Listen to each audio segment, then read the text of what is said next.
Yo, what's up, all you burners, stoners, and potheads, and especially all you gardeners out there? This is Mr. Weedman and Big Earl with the Grow Hour. Big Earl, my brother, how the hell are you? What's up? I'm good, dude. I'm good. How are you? You know what? I'm good, man, because you came by the house yesterday and brought some treats, and we're about to get baked, baby. Baked. My wife was hosted today. She had a couple of pretzels and a little bit of the fudge, and I looked over at her. I was like, yeah, she's feeling good. We made them light for her this time. So Mrs. Weedman made some edibles, Alebrije, and welcome back. Thank you. Welcome back to Alebrije for your Burpin in the Bag episode.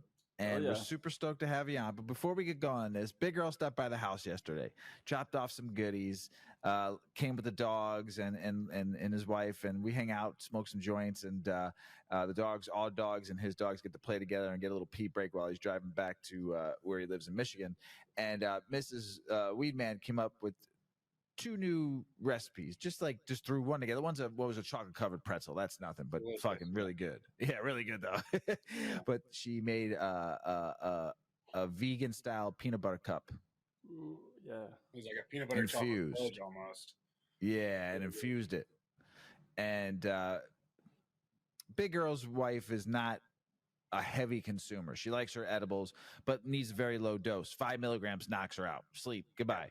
So I think the pretzels were about 1 milligram, and the little peanut butter cup bars, they were probably between 2 to 5 milligrams. So we're like, you could probably eat 2 or 3 of them and be good, because they're so good you want to eat more. Now, some people can eat 50 milligrams and eat 5 of those. Me, I like my 10 or so. It's good I could eat 3 of those things. So Big Earl, so your wife was knocked the hell out today? I mean, she was knocked out, but I could see, I looked over and I was like, hey. She was like, oh yeah.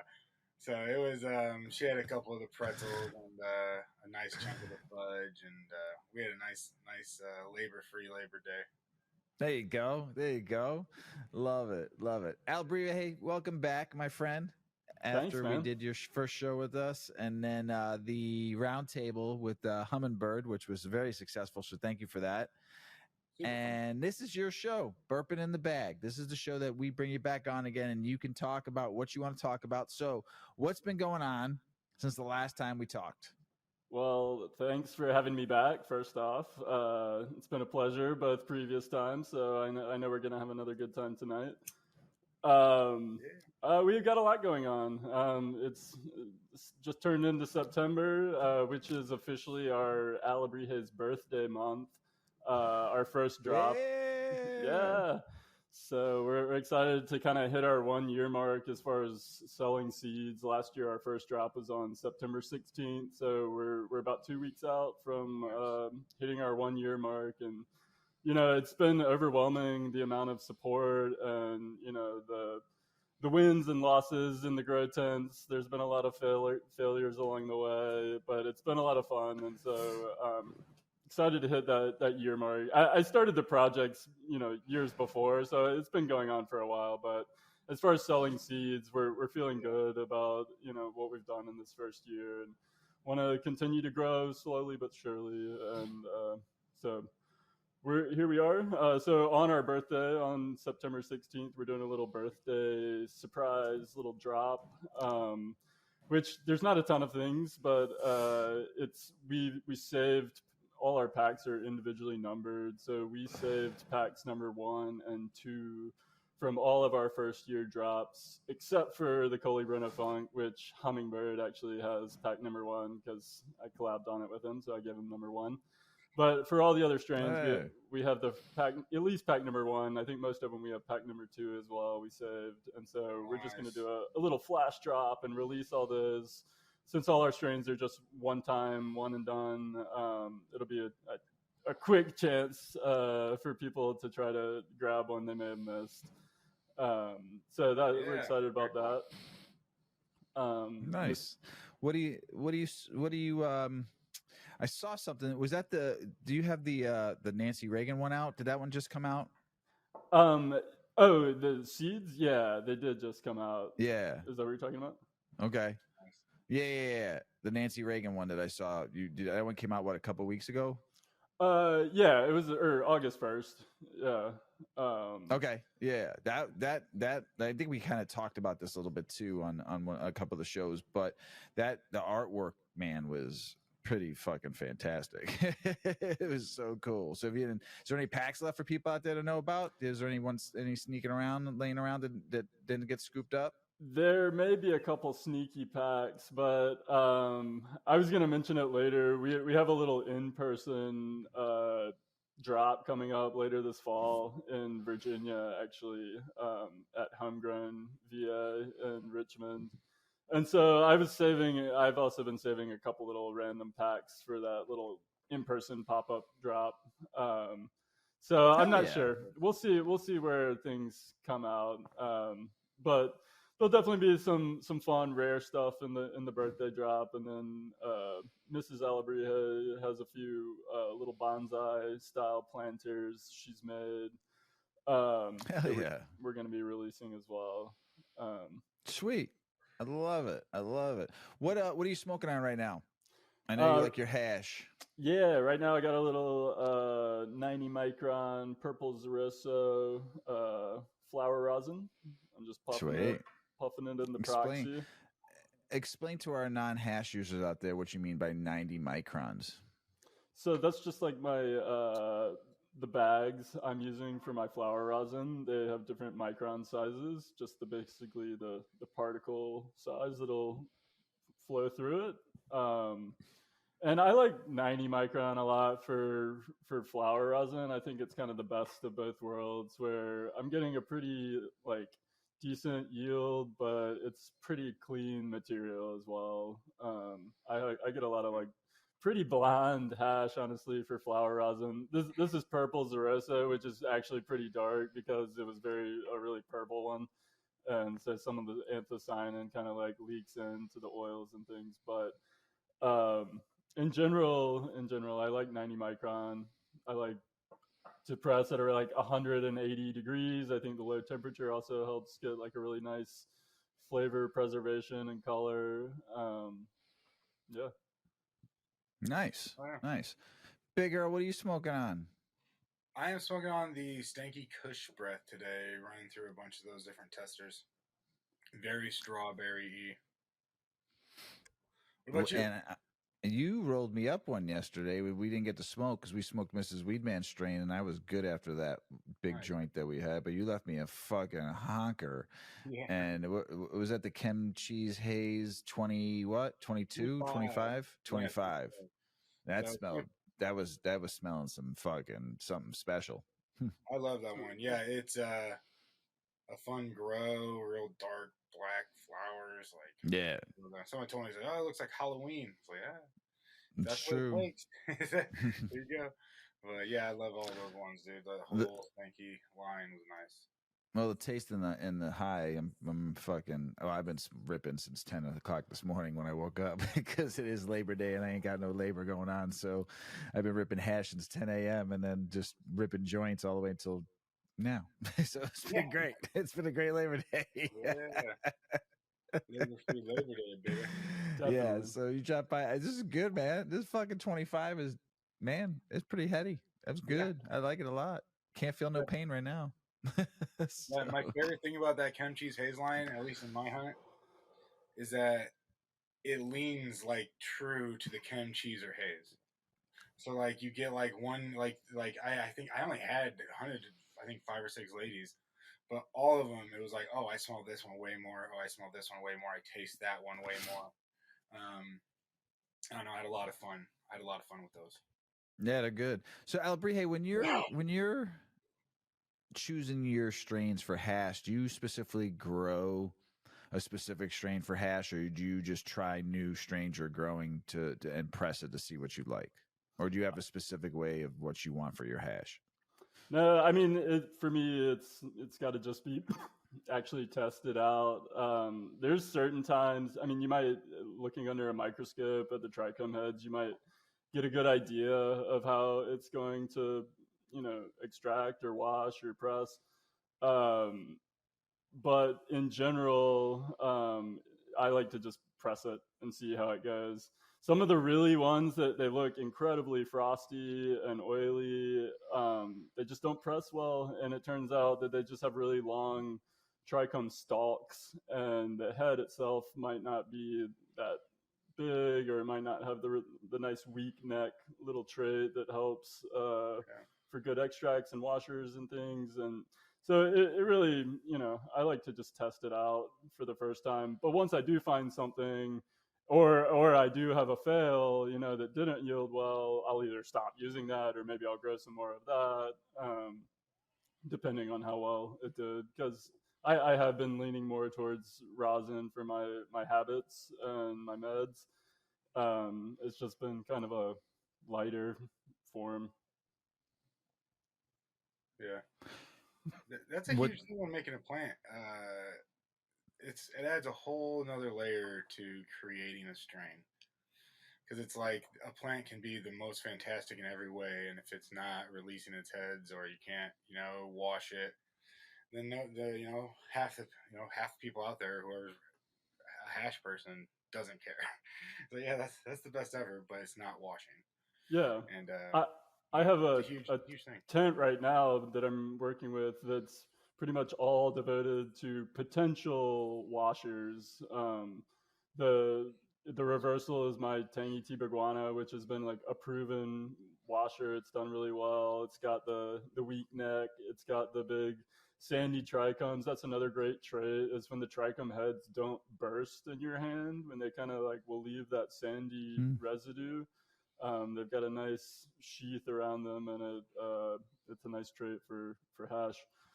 But so I'm hitting a bunch of autos actually that I know some about the lineage, some I've grown before, but all of them have like at least one of three different strains that I know to be like a strong washer, at least as one of the parents. So the idea is going for some good autos for extracts and rosin and bubble hash and whatnot.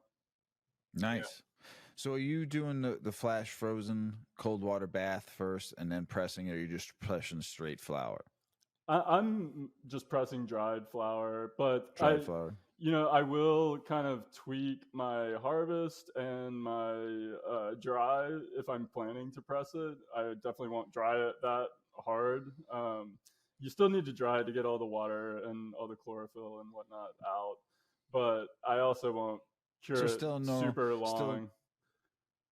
Still normal 15-day dry, hanging upside down, right? Yeah. Wherever you're drying at, if like a home grower like myself, and then you don't cure it though, you put it straight to your press.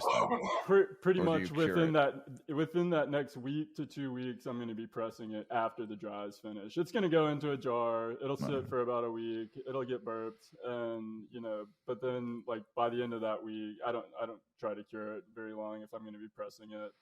On the same note, I probably chop a little bit sooner than I would for flour. I don't let a ton of amber roll in. I shoot for as much cloudy as possible, but once I start to see a few amber trichomes, I pretty much am ready for the hash.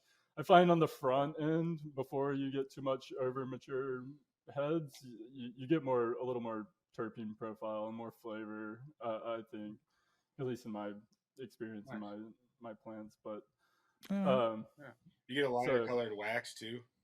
Yeah, you get like a much blonder color. It saves time.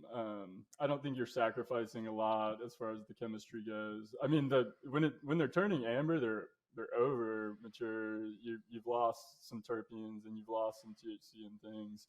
When they're still clear, they definitely have some terpenes. They're coming, though it might not be your full THC percentage that you were shooting for. But if you're getting like 90% cloudy and maybe 10% clear with like a couple of ambers flowing in, it makes for good rosin for sure. Nice. I know we're gonna get into your medical stuff and everything. But what do you have coming out? I know you're doing the 1 year celebration and everything. What mills or what are we trying to reverse? What do you got coming out soon with Alebrije? So after the 1 year, our fall drop, we've got the purple Pantaranya, which is our panther spider. It's yeah, it's coming out on October 28th, so it's right around the Halloween time. It's on the full moon. But the panther spider is all about it's actually purple rockberry from rock buds, and it's crossed with my we've talked about on this show before, my Steve's purple acid, which was the purple microdot crossed with purple nuggets. So it's purple rockberry crossed with purple microdot crossed with purple nuggets, essentially in a little three-way spin.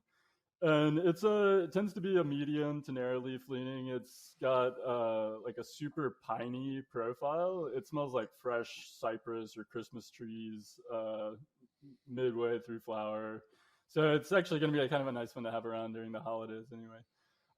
But by the end of it, it gets pretty sweet, and there's a lot of fruity notes come out, and into the cure of the flower, it'll actually release kind of a lot of a bubblegum kind of notes to me. It's like fruity berry bubblegum, but very uplifting smoke, very antidepressant, anti-anxiety at low doses. If you up the dose a little bit, it can just make you kind of enjoy your day with a big smile on your face, but maybe be a little bit out of it. But it's a good one. So that's our fall drop. And then otherwise, that's it for the end of the year. Oh, excuse me. No, we do have the other one is the sticky sapollo, our chicken toad, which is an alien OG crossed with my dog walker, and it's one I've been working on for a while. It's an F3, and it's makes these big, chonky, long colas, and it's got a nice zesty lemon and funk and kind of a little bit of rubber going on. It's a really nice one. But I've enjoyed working on that for the last like year and a half, and just it's always been like on its own in a little solo side tent. So it's finally there's only 50 packs. It's going to be that in-person release in Virginia. Which I'm excited about because the artist we collabed with on it is this guy, Chronicles. I don't know if you guys have seen him around. He draws these cartoons of carrots smoking weed in all different ways and things. That's dope. And the art is really so cool. It's really cool. It's really funny, and the art. We reached out to the artist, and he agreed to do this Alebrije, this chicken toad art for us. And he lives in Virginia, so I also have family up there. So we decided to head up there November 4th to do a little pop-up and hang out with the artist at Homegrown VA and have a good time. I'm going to do a little Autoflower 101 class that day over there. Sweet. Oh yeah. That's dope as fuck. And then later in November, we have our merch drop. That's becoming an annual thing now, where Mrs. Alebrije releases her Alebrije logo mugs. And I got a cool T-shirt with another artist I collabed with coming out, and we're finally releasing a hat. And always all our merch items come with like a holiday exclusive strain, a little pack of seeds. Yeah. Oh yeah, so, your packs are dope as fuck. By the way, man, the artwork and all the shit I've seen you do is pretty fucking cool. You put some heavy thought in that shit, dude. It's dope. I appreciate that. We, as do you, my big man, Big Earl. Yeah, your packs are dope too, man. But thanks. Yeah, we put a lot of time and effort into it, and the holiday ones are kind of fun because it's seeds that I'm like proud of, but we usually just don't have a ton to do a full release, so they'll kind of get spread out among the merch items. So your pin game is strong as fuck too. Thank you, sir. You got some sick ass pins. I love them. It's just been the whole idea of like combining the art with the brand and having each strain come from a different artist has really made this like collection special, because they each, they have that similarity that they're all these little creatures representing weed, but each one looks a little different and has a different style. And if you were to grow that strain, that pin kind of means something to you when you look at it. You just kind of remember your grow, remember the smoke, and it's fun. Yeah, I don't know if I sent you the stickers, but I had this logo made at one point, and it said "Life is art," or "Your life, your art." And it was kind of like something that I think we see in all your stuff. Actually, is like life kind of being an art and how you live, no matter what you're doing. If you're like drawing a picture or making seeds or fixing cars or fucking working on the roads or where in a hospital, whatever you're doing, it doesn't matter really. Like how you live is an art. And it's fun to see people bring that into a ton of different aspects, like you do, like with the pottery and everything. We're going to go over some other stuff in a little bit. But one thing that you had mentioned before was like an organic sustainable gardening that you've been working on. What are you doing with that? Because I know it's not just like somebody's straight program. Like you made that your art too, you know? Yeah, I mean, this has just been sort of a slow progression into, back when I used to just grow for head stash, I started growing in some cocoa and grew some big old monster plants. And then I got more into the soil and organic side. And for a long time, I was using Nature's Living Soil autoflower concentrate, which was awesome. It's great. But I slowly started to just like make some of my own amendments and look towards some of these more DIY options like KNF, Korean Natural Farming, and Jadam. They have some similarities and some differences, but what they both have in common is that they're all about trying to make your own nutrients and microbes and things, but at an extremely low cost with pretty accessible ingredients. So I've kind of like made a few basic ones, and they've pretty much covered my bases for the most part. I'm still experimenting with it. I still, have my failures, but I'm getting better. I'm starting to learn what goes well with what, and like for example, I just start with labs lactobacillus serum, which is you just make a rice wash. Little yeast. Yeah, you culture little yeast, it right? with some natural lactobacillus in the air. You feed it some milk. It separates, and you remove all the cheese, and then you're left with you strain out the serum. And then with that, when you mix it with equal parts brown sugar or molasses, it becomes pretty stabilized, and then you can use that for all sorts of things, like making bokashi is what I make. I grind up some oatmeal or some rice or whatever extra grains we have on hand, and I'll just like soak it in this it's called EM1, effective microorganisms. Once you've mixed the labs with the brown sugar, and then I'll just mix that in with some ground up oatmeal and let it start to ferment. And then essentially I'll mix that into my used potting soil and let it sit in big tubs at a nice kind of temperate temperature and climate. I've got a closet where I do this.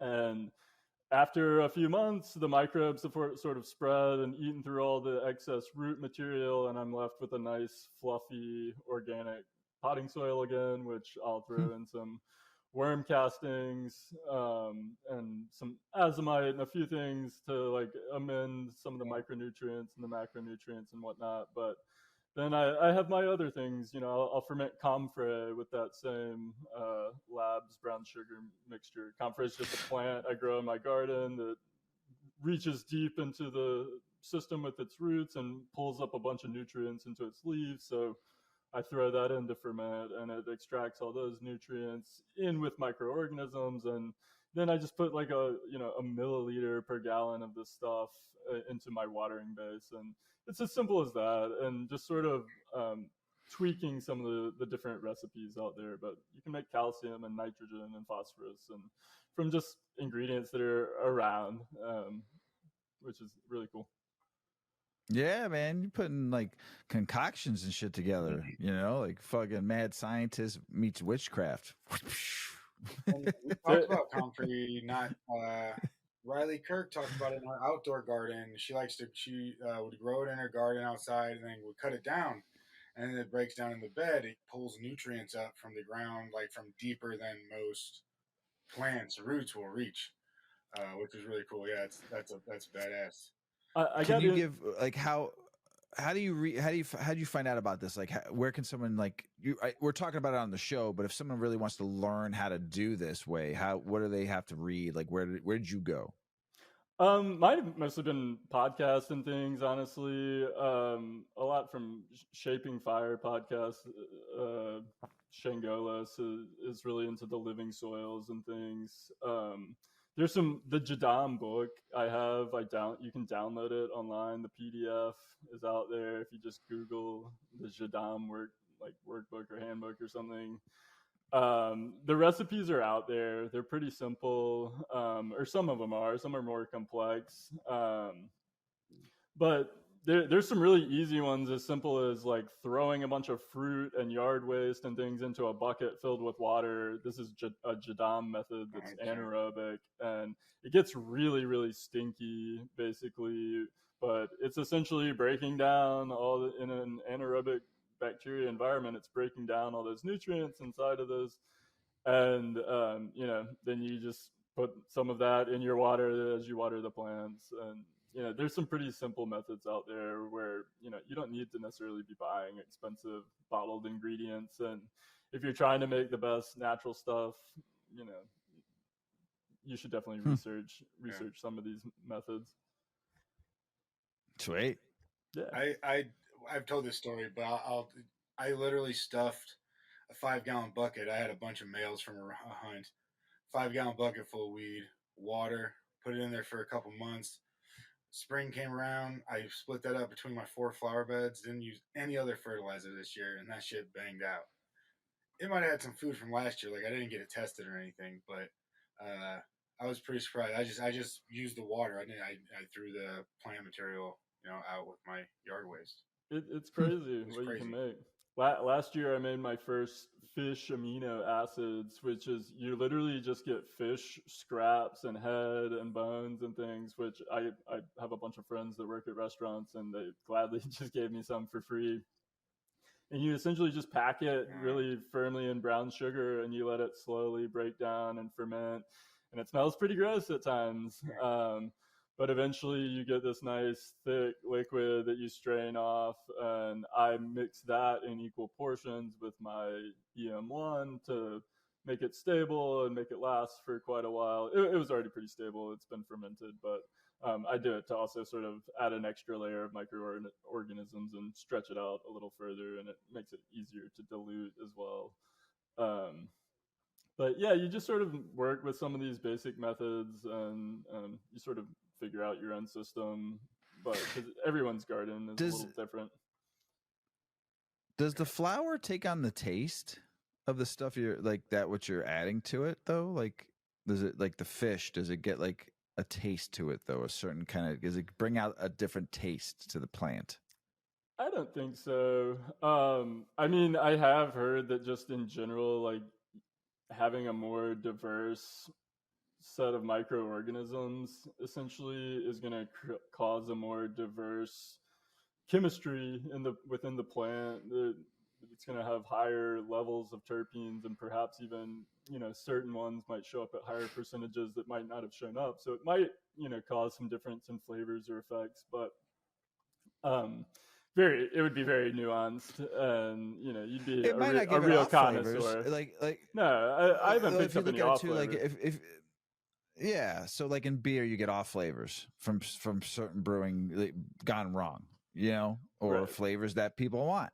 And when the same thing is they're looking for flavors in cannabis, is they're adding certain types of nutrients or doing these kind of amendments and these kind of techniques at looking for different microorganisms and whatever you're adding to that soil. Is there a way to like get a taste that you're looking for, a certain terpene level, or maybe some different terps that you're not normally seeing out there? And I don't know, is there a way to mock that towards your soil to get the different flavors you want?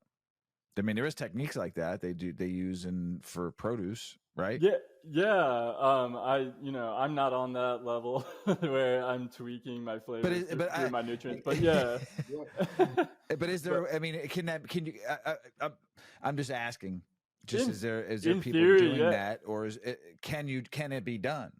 Yeah, I mean, in theory, I don't know. I think it would be like a combination of selective breeding with the highest quality of living soil and the most complex mycorrhizal and living soil food web basically going on. You will get a different level of terpenes and things, but as far as like guiding it towards a certain flavor, that seems, or a certain aroma profile, that seems more like selective breeding to me. I'm not sure. Well, I mean, who knows? Like a certain microbe might trigger a certain terpene.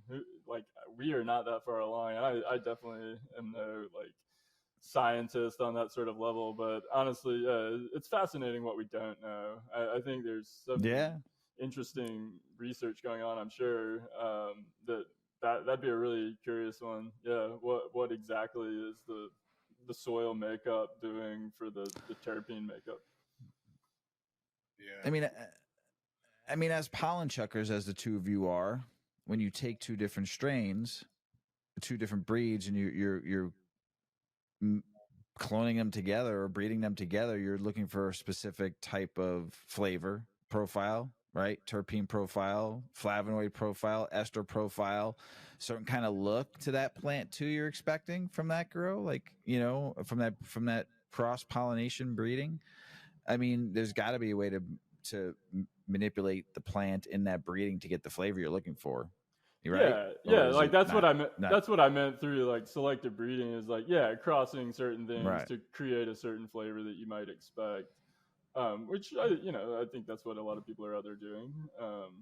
Hence a lot of these crazy names that come out. I think someone wanted to create like, people want these candy flavors or these super citrusy flavors or whatever, tropical, and like a lot of times, like terpenes are a big part of what guide my breeding program. It's all about thinking about what might these make together or which one might dominate the other, but I still want that trait from the mom or the pollen donor.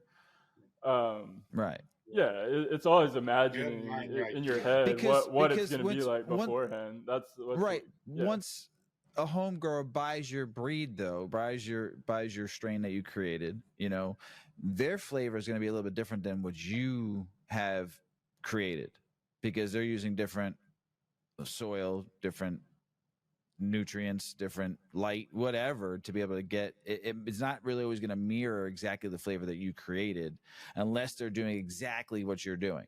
Exactly. And even then, it's like there is some phenotypic variation and some chemotypic variation going on, but yes, every little micro difference in their environment versus mine is going to cause some differences in the expression. Hell, I mean, even if I grow 12 of the same one in the exact same tent with the exact same regimen, I'm going to get some differences.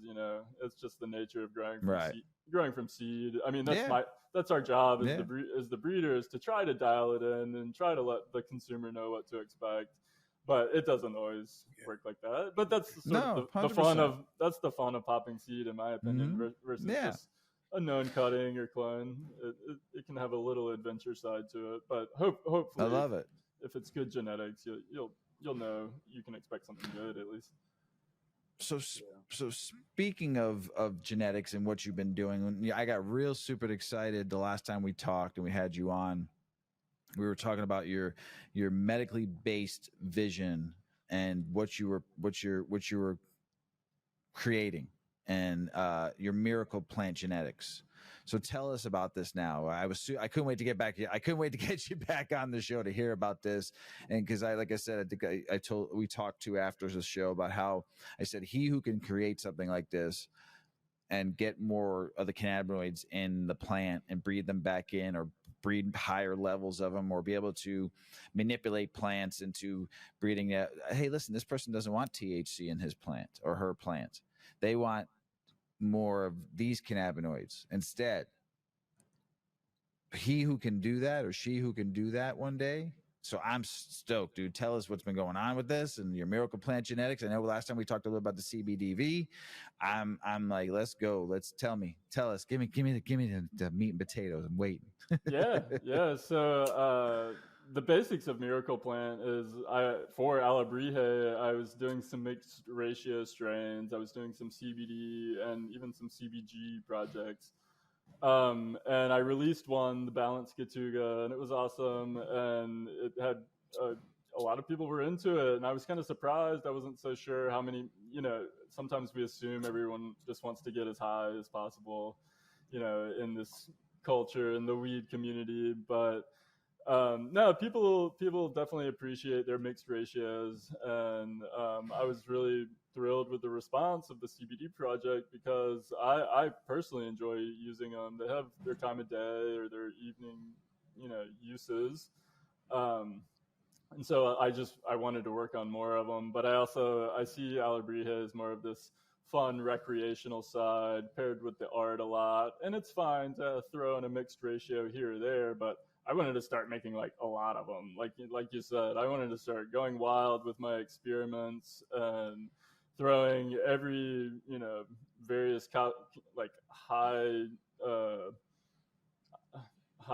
percentage, cannabinoid autoflower I could find on the market, kind of throw them into the mix. And so I've sort of been collecting some of the more high CBG and high CBD autos out there. And so far I've mostly done CBD work with just like individual CBG plants. And I haven't released any of those yet, but I've got a few in testing now that if all go well, they might come out by the end of the year, which I'm excited about. CBG is where I just think there's so much potential forward thinking that I think we're just going to want more high CBG dominant cultivars around for medicinal purposes. And has it been easy to breed the CBG because it is the beginning stages of all cannabinoids? To be able to stop, how do you get to where that CBG? It's the mother, so I mean, you don't let it go any further to get to those other cannabinoids like THC and CBD. Do you stop it? Like, how is the process? Because that's so amazing that you can get so much more out of it, or gaining to get that. So that's the typical process. It's the precursor cannabinoid to all CBD, or excuse me, CBD and THC and whatnot. But there are, through selective breeding, there are now cultivars that will just finish at high CBG numbers. And so again, like I'm riding on the shoulders of giants here. Other people have put in that work. So these exist out on the market. You can go find some high CBG autoflowers. So the ones I'm working with are from Hoku Seed Company out in Washington State. There's fantastic seed company at Runham.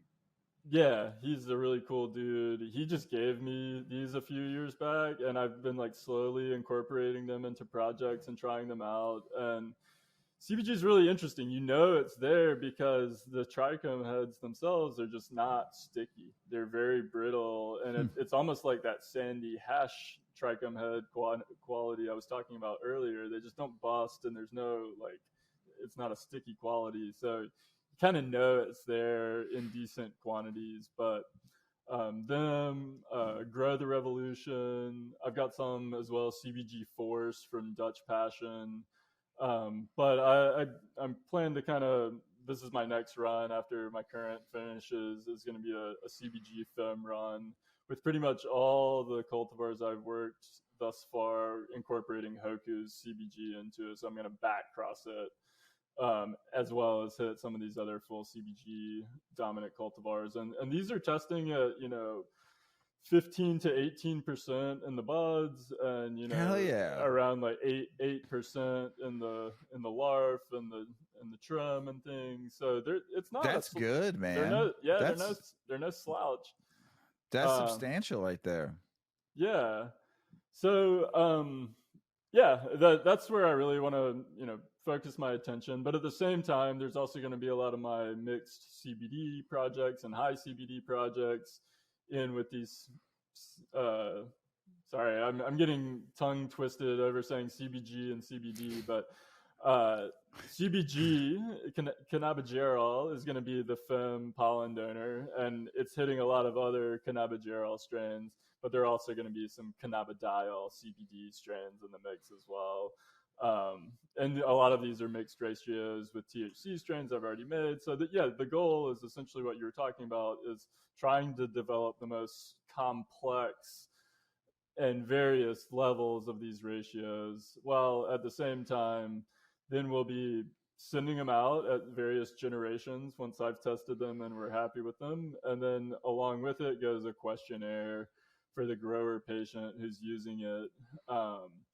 And after they fill out that questionnaire, they get their freebie strain. And we also have a guy who's accepting flower samples for testing. So they get an additional second freebie strain if they send in their flower for testing. So we plan to kind of compile all this data over the next however long, I don't even want to say a time, 5 years, 10 years, who knows. This is sort of just open-ended, but the idea is to like make a bunch of these, get them out there, have them tested, get feedback on them, see what's working, and the things that are working and hitting well with people, those are those strains we'll work for further and try to like dial in specific traits until we're kind of left with maybe 3 to 5 strains that are just, these are our new medicine cabinet, basically the miracle plant genetics cabinet. And this is great for this problem. This is great for this problem, at least in the general population. There's obviously always, paradoxes and outliers and whatnot, but you were super stoked about the CBDV you were talking about last time when we had you on the show with the hummingbird. You were really geeked about that. Yeah, so that's actually going on in a little guerrilla grow, and I was worried about it because the parent plant of that, it's out also from Hoku Seed Company. It's called Patient Pine, and it was a CBDV to CBD 1-to-1. And apparently it was found out of a triploid seed, and triploids are bred to not have sterile pollen. And so after I started this, I was like, oh shit, wait, like, is because that's like a descendant of a triploid, is that gonna like screw me over? But no, this was like a freak occurrence, like 1 in 40,000 that this guy's triploid actually gave out viable pollen. And he made this Patient Pine, and mine is confirmed successful. It's actually making seeds out there. So I'm F2ing his Patient Pine, as well as hitting a bunch of my strains and gamma cheese as well from Hummingbird, to just kind of do some more THC, CBD, CBDV mixed ratios. Hopefully, we'll see what we get. Nice. Yeah, that sounds cool. That's a great vision right there, man.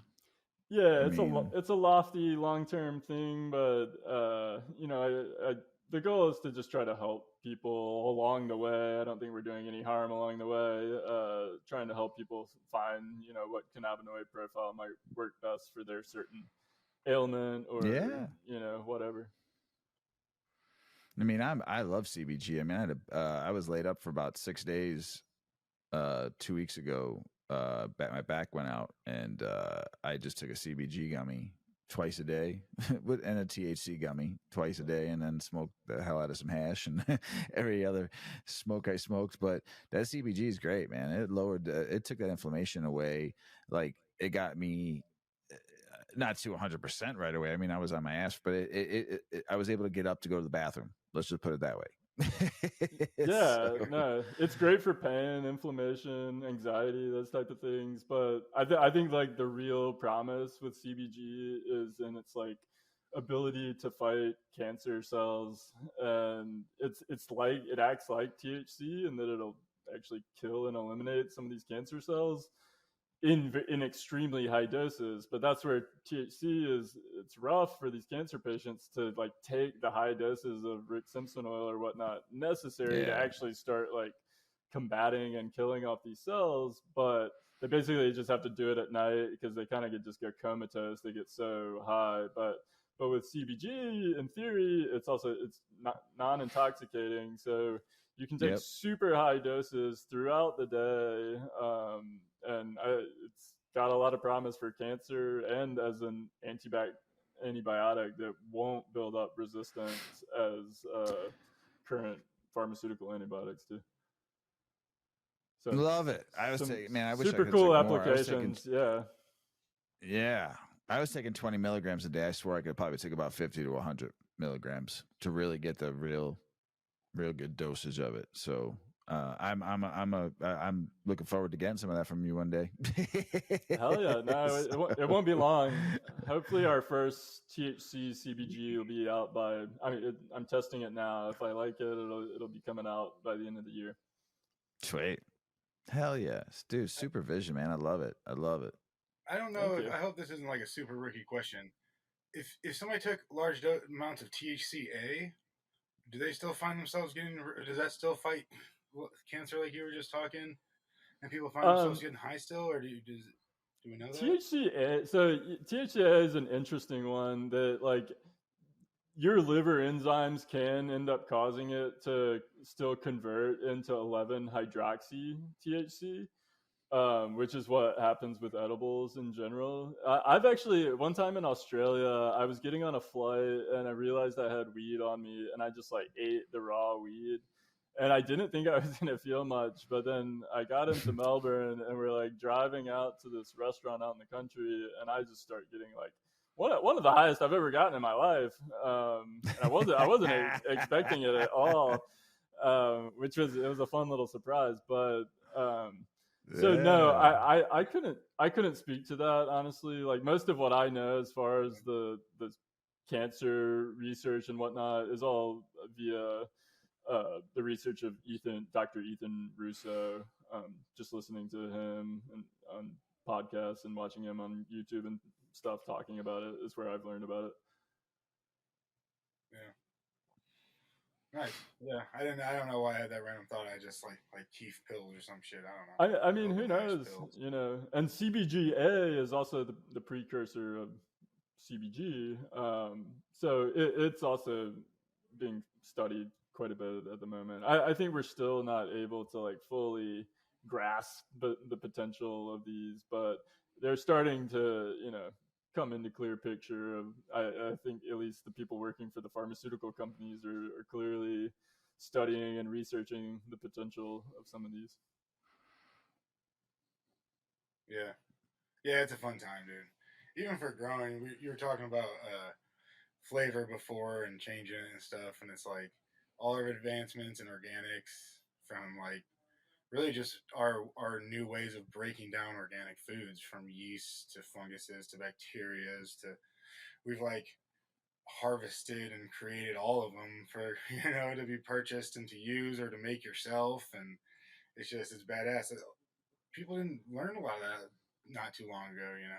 It's true. I mean, as many problems as the internet has, it's got the great spread of information where we're learning and using these techniques that have been used for thousands of years, but then other people just never had that access to the information. The internet, all on how you use it. You use it for good, you use it for nothing, you use it for fucking shit. So it all depends on how you use it. Use it for good. So what else is going on, bro? Like I saw some stuff on you were down doing some puppy stuff. You showed like a cool ass pottery little attachment for your little rig there. I don't know, what was that piece again? Yeah, the wife is working on some new pieces to fit the Puffco Proxy. They're ceramic. That's dope. So dope. Yeah, it's really cool. Yeah. We got a lot going on. On the same her ceramics note, she's got these bonsai planters coming out. I think I forgot to mention, but we have a little Canna Bonsai grow along going on Instagram and Discord that just started. So that's another thing we got going on. It's going to be a lot of fun to watch people's different pots they choose and the different little training techniques they employ and whatnot. So I'm growing a little mini Blue Zaressa one myself. So how do you bonsai it? Do you like low light, low food, or how do you bonsai it? Do you use autos? Using autos, and in the grow along, it's all Alebrije strain, so everyone's using autos. Nice. So A, autos just have that short lifespan, and B, use a small pot. So our requirement is it has to be a half gallon or smaller. And the one I'm using is probably like a liter at most. So just when the root hits the bottom, it'll still have a small stretch, but they stay pretty small. So it's really fun. It's the whole idea behind it is to just not really worry about the yield, not worry about the grow. It's just to have fun and mess around with it. Try a new technique you haven't tried.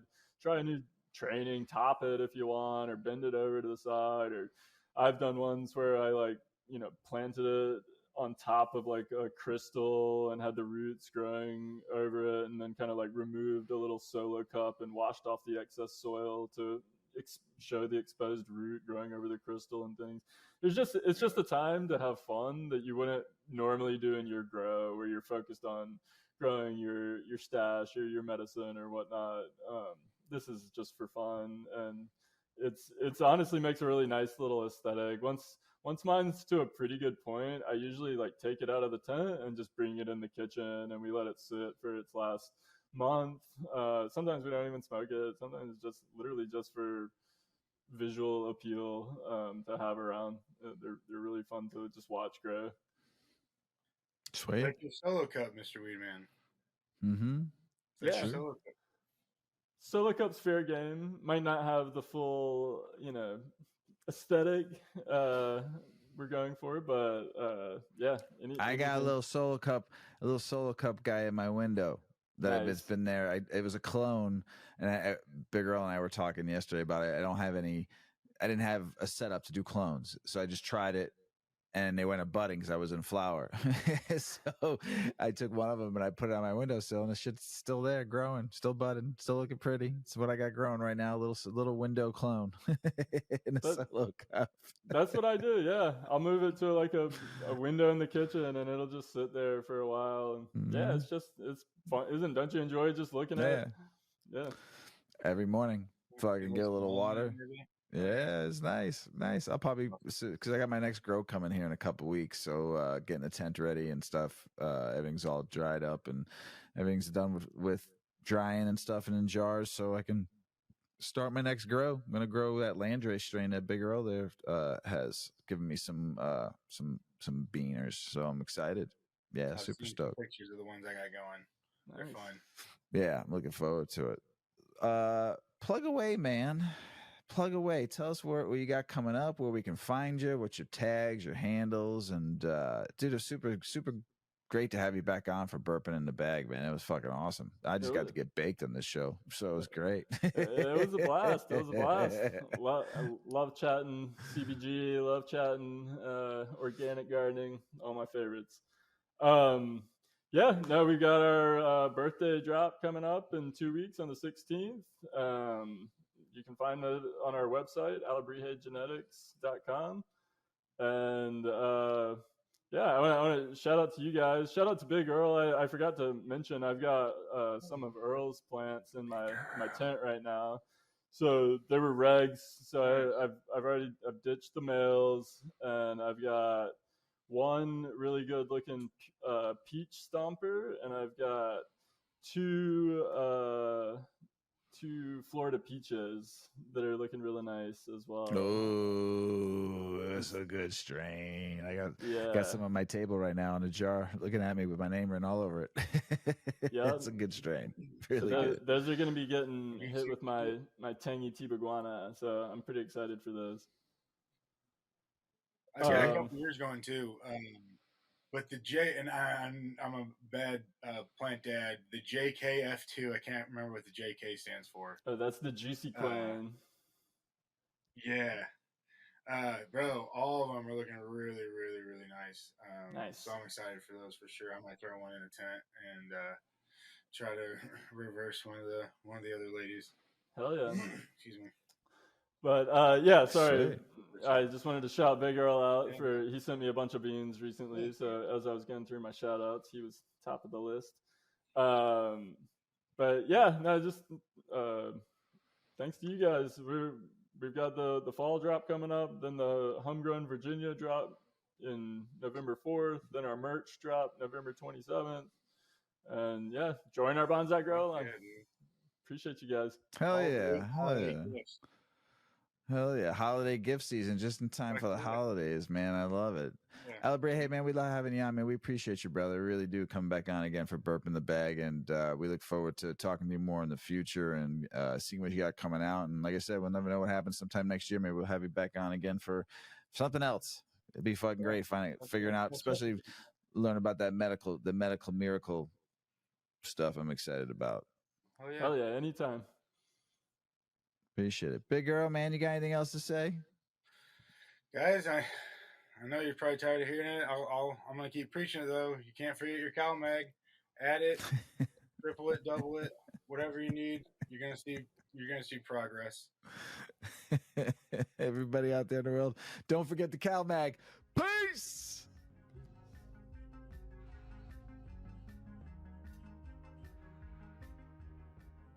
Check out our cannabis lifestyle brand online at 8decades.com. Our custom smokes and accessories are perfect for your coffee table, bedroom nightstand, or kitchen counter. They're designed for you to show them off. The canna community is also loving our hemp and cotton blend t-shirts, sweatshirts, scarves, and hats, finished off with our 8 Decades logo. We've got some awesome long-lasting goods that will be your favorite for years to come. 8 Decades, because a 9th decade of cannabis prohibition isn't acceptable.